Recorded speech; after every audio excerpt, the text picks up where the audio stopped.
Hola, soc l'Albert Tom, vaig començar a treballar de periodista als 17 anys, era l'any 83, a Ràdio Taradell, al 99. Era una època que no paraven de sortir nous mitjans per poder explicar el que no s'havia pogut explicar durant molts anys.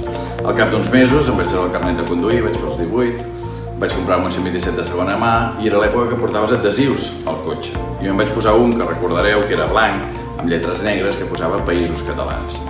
Bé, han passat 35 anys i avui estic aquí gravant un vídeo per demanar una cosa que jo no hauria dit mai, que al cap de 35 anys encara no la tindríem, que és que els catalans poguessin veure la tele que es fa al País Valencià o que es fa a les Illes, i al revés. L'obsessió, durant molts anys i encara continua, és que no puguem parlar entre nosaltres, no fos cas que ens entenguéssim. Per tant, a veure si d'una vegada per totes se soluciona i desapareix aquesta paraula que no m'agrada dir, però que és la que toca, que és reciprocitat, que puguem veure el que fan els altres amb la nostra mateixa llengua.